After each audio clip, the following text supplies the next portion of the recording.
بسم اللہ الرحمن الرحیم۔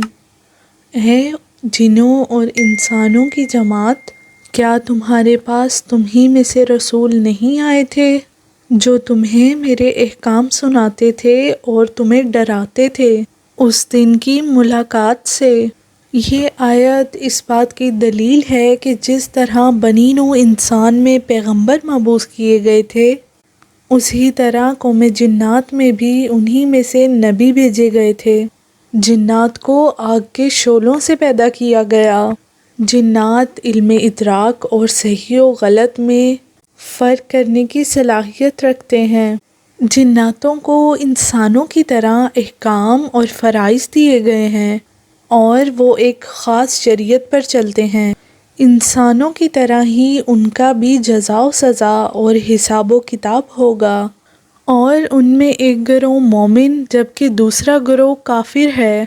حضرت آدم علیہ السلام کی پیدائش سے 40,000 سال قبل ابو الجنات سموم کو پیدا فرمایا گیا۔ سموم تمام جناتوں کا باپ کہلایا۔ اللہ تعالیٰ نے اسے آگ کے شعلوں سے پیدا فرمایا تھا، جبکہ کچھ علماء نے لکھا کہ سب سے پہلے جن کا نام مارج تھا۔ جب اسے پیدا کیا گیا تو اللہ نے فرمایا، اے ابو الجن، کیا تیری کوئی خواہش ہے؟ اس نے کہا کہ میری تمنا یہ ہے کہ ہم سب کو دیکھ سکیں مگر ہمیں کوئی نہ دیکھ سکے، اور میری نسل کے جنات ہمیشہ جوان رہیں۔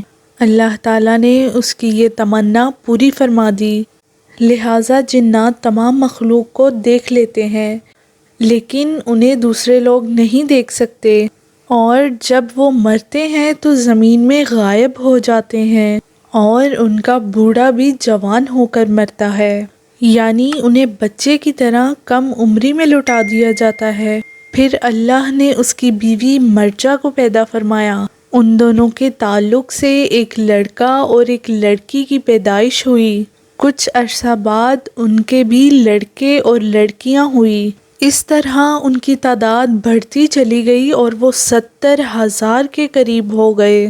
لہٰذا اللہ تعالیٰ نے ان پر قانون نافذ کر دیا، اور پھر وہ جوڑوں، خاندانوں اور قبیلوں کی شکل میں رہنے لگے۔ جب جنوں کی نسل میں اضافہ ہوا تو اللہ نے انہیں رتبوں کے اعتبار سے زمین، ہوا اور پانی میں آباد کر دیا۔ جب وہ زمین میں آباد ہوئے تو ایک مدت دراز تک اللہ کی عبادت کرتے رہے۔ پھر وقت گزرنے کے ساتھ انہوں نے اللہ کی نافرمانی شروع کر دی اور زمین میں خون خرابہ اور فساد پھیلانا شروع ہو گئے۔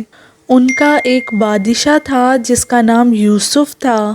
اللہ نے یوسف جن کو نبوت کے عہدے پر فائز کیا تاکہ قوم جنات کو ہدایت ملے۔ یہ جنوں کی قوم میں بھیجے گئے پہلے نبی تھے۔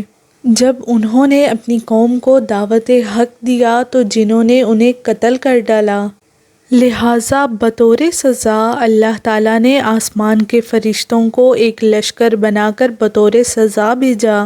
اس لشکر کا نام لشکر جن تھا۔ ان میں ابلیس بھی تھا جو 4,000 جنوں کا سردار تھا۔ چنانچہ وہ لشکر آسمان سے اترا اور روئے زمین کے تمام جنات کو نکال دیا اور انہیں زمین سے جلا وطن کر دیا۔ ان کو دریاؤں اور جزیروں میں بھگا دیا گیا، جبکہ کچھ مفکرین یوسف جن کو نبی نہیں مانتے بلکہ صرف بادشاہ قرار دیتے ہیں، ان کے نزدیک اللہ نے جنات میں پہلے جن پیغمبر حضرت عامر بن عمیر بن حجان کو جنوں کی ہدایت کے لیے بھیجا تھا۔ یہ جن پیغمبر تھے لیکن کچھ ہی عرصے میں جنات نے انہیں شہید کر دیا تھا۔ اللہ تعالیٰ نے دوسرے جن پیغمبر بھیجے جن کا نام صائب بن مالک بن حجام تھا۔ ان کو جنات کی ہدایت کے لیے بھیجا گیا تھا لیکن انہیں بھی جنات نے شہید کر ڈالا۔ یہ سلسلہ 800 سالوں تک جاری رہا۔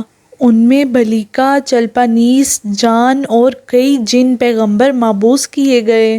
اس دوران انہوں نے 800 سے زیادہ پیغمبروں کو شہید کیا۔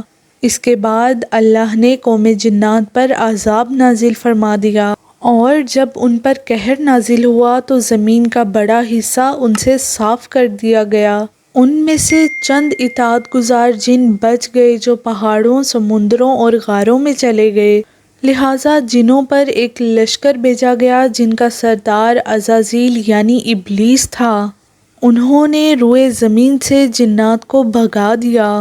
جنات سے جنگ کے بعد عزازیل نے اللہ سے التجا کی کہ اسے زمین میں ہی رہنے دیا جائے، لہٰذا وہ یہاں آباد ہو گیا اور اس کی نسل خوب پھلی پھولی۔ اس کی کثرت کی عبادت کی وجہ سے اسے ساتوں آسمان اور جنت میں بھی جانے کی اجازت مل گئی۔ اور پھر ابلیس نے روئے زمین کے جناتوں کو اپنے ساتھ ملانا شروع کر دیا۔ جنات کے 4 قبیلوں نے ابلیس کے ہاتھوں بیعت کر لی، جن کا نام کھن، دام، ممتاز اور مرامس تھا، جبکہ جناتوں کے 2 قبیلوں نے ابلیس کے راستے پر چلنے سے انکار کر دیا، جس کا نام بسملہ اور زعفر تھا۔ جبکہ کچھ مورخین نے لکھا ہے کہ عزازیل بھی جنات کے قبیلے سے تعلق رکھتا تھا۔ اس نے جنات کے ایک قبیلے بلوجان کی لڑکی سے شادی کی، اور اللہ نے عزازیل کو ہزاروں بیٹوں اور بیٹیوں سے نوازا تھا۔ جب سارے سرکش جناتوں کو ختم کر دیا گیا تو وہ وقت حضرت آدم علیہ السلام کی پیدائش کا وقت تھا، اور پھر اللہ تعالیٰ نے فرمایا میں زمین میں اپنا نائب بنانے والا ہوں جو انسان ہوگا۔ حضرت آدم علیہ السلام کے اس دنیا میں تشریف لانے کے بعد جناتوں میں کوئی نبی نہیں بھیجے گئے۔ اس زمانے میں جناتوں کو ان پیغمبروں کی پیروی کا حکم تھا جو انسانوں کے درمیان مبعوث ہوتے تھے، لیکن جناتوں کی شر انگیزی اور فساد بڑھتے چلے گئے، یہاں تک کہ اللہ کے پیغمبر حضرت سلیمان علیہ السلام نے ان پر قابو پایا اور انہیں دوبارہ ان ویران اور پہاڑوں میں جانے کا حکم دے دیا۔ ہم نے دیکھا کہ اللہ تعالیٰ نے حضرت آدم علیہ السلام سے پہلے جنات کو روئے زمین پر بھیجا، اور جس طرح انسانوں پر پیغمبر مبعوث فرمائے اسی طرح جنات پر بھی پیغمبر مبعوث فرمائے گئے، کیونکہ روز محشر جیسے انسانوں کا حساب کتاب ہوگا ویسے ہی جنات کا بھی حساب کتاب ہوگا۔ اللہ تعالیٰ مجھ سمیت تمام مسلمانوں کو سیدھی راہ پر چلنے کی توفیق عطا فرمائے، آمین یا رب العالمین۔ اسی طرح کی اسلامک اور انفارمیٹیو ویڈیوز دیکھنے کے لیے میرے چینل کو سبسکرائب کریں۔ شکریہ۔